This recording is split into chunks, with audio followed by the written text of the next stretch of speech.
Hello everyone, welcome back to Siblings Cooking Book channel. Today's recipe వచ్చేసి gobi Manchuria. ఈ tasty and easy recipe ఎలా చేయాలో చూసేద్దాం రండి.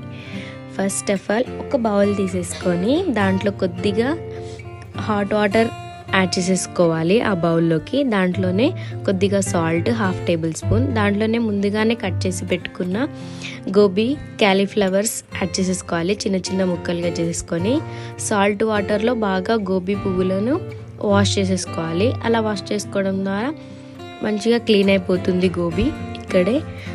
అలా వాష్ చేసుకున్న క్యాలీఫ్లవర్స్ అన్నిటినీ ఒక బౌల్లోకి తీసేసుకొని వాటర్ మొత్తం స్ట్రెయిన్ చేసేయాలి.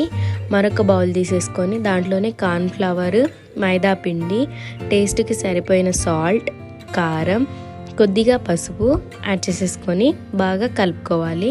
ఇక్కడ వీడియోలో చూపిస్తున్న విధంగా కలుపుకోవాలి. ఇంగ్రీడియంట్స్ అన్నీ టేస్ట్కి తగ్గ సాల్ట్ యాడ్ చేసుకోండి, కారం కూడా. దాంట్లోనే 1/2 కప్పు వాటర్ యాడ్ చేసేసుకొని ఈ పిండి మొత్తము ఎలాంటి లంప్స్ లేకుండా బాగా కలుపుకోవాలి. స్లోగా కలుపుకుంటూ ఇలా ఈ కన్సిస్టెన్సీ ఉండాలి. పిండి అనేది ఎక్కువ గట్టిగా కాకుండా ఎక్కువ లూజ్గా కాకుండా ఈ మీడియం కన్సిస్టెన్సీలో ఉంటే మంచూరియా బాగా వస్తుంది.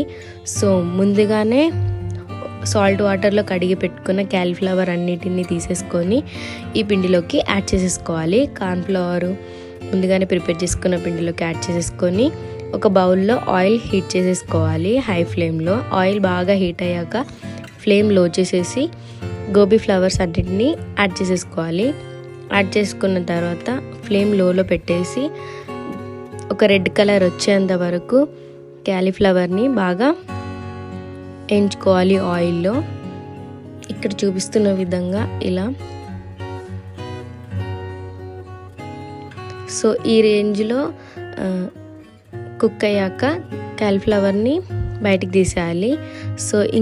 అలానే మిగిలిపోయిన వాటన్నిటిని కూడా యాడ్ చేసేసి డీప్ ఫ్రై చేసేసుకోవాలి. మిగిలిపోయిన వాటన్నిటిని కూడా. అలాగే ఇంకొక బౌల్ తీసేసుకొని దాంట్లో కొద్దిగా కార్న్ఫ్లవర్ యాడ్ చేసేసి కొద్దిగా వాటర్, కొద్దిగా చిల్లీ సాస్, కొద్దిగా టొమాటో సాస్, కొద్దిగా సోయా సాస్, కొద్దిగా వెనిగర్ అన్నీ యాడ్ చేసుకొని, ఒకవేళ గోబీలో సాల్ట్ తక్కువ అయితే కారం తక్కువైనా ఇక్కడ యాడ్ చేసేసుకోవచ్చు. బాగా యాడ్ చేసుకొని స్టీరర్ తీసేసుకొని బాగా కలుపుకోవాలి ఇంగ్రీడియంట్స్ అన్నీ. ఇలా కలుపుకోవడం వల్ల ముందుగానే ప్రాసెస్ అనేది స్పీడప్ అయిపోతుంది. అదే ప్యాన్లో కొద్దిగా ఆయిల్ తీసేసుకొని ముందుగానే కట్ చేసి పెట్టుకున్న ఆనియన్స్, పచ్చిమిర్చి హీట్ అయిన ఆయిల్లోకి యాడ్ చేసేసుకోవాలి. ఆనియన్స్ కొద్దిగా రెడ్ అయ్యాక ఈ స్టేజ్లో ముందుగానే మిక్స్ చేసి పెట్టుకున్న సాసెస్ అన్నిటినీ యాడ్ చేసుకోవాలి. బాగా కలుపుకొని కొద్దిగా సాస్ హీట్ అయ్యేలోపు ముందుగానే వేయించి పెట్టుకున్న గోబీ మంచూరియా తీసేసుకొని వచ్చేసి సాసెస్లోకి యాడ్ చేసేసుకోవాలి. యాడ్ చేసుకొని ఇంకా అంతే అటు ఇటు కలుపుకున్న తర్వాత మనం ఎంతో రుచికరమైన గోబీ మంచూరియా రెడీ. ఈ గోబీ మంచూరియా ఇంట్లో ఉన్న రెసిపీస్ తోటే ఎంతో ఈజీగా చేసేసుకోవచ్చు. Easy and slow process. ఇలా చేసుకొని ఇంట్లోనే తినండి. Snacks, healthy and better recipes. ఈ ఈజీ అండ్ క్విక్ రెసిపీ ఇంట్లోనే ఉన్న ఇంగ్రీడియంట్స్ తోటి ప్రిపేర్ చేయొచ్చు. అండ్ ఇంకా స్ట్రీట్ స్టైల్లో టేస్ట్ వస్తుంది. స్ట్రీట్ ఫుడ్ కంటే ఇంట్లో చేసిన ఫుడ్డే ప్రిఫర్ చేయొచ్చు మీరు స్నాక్స్ కోసం. ఈ చలికాలంలో వేడివేడిగా తినాలనిపిస్తే ఇంట్లోనే ఒకసారి క్విక్గా ట్రై చేసి చూడండి. ఎంతో easy and special recipe.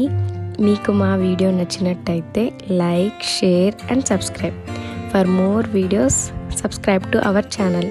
Thanks for watching.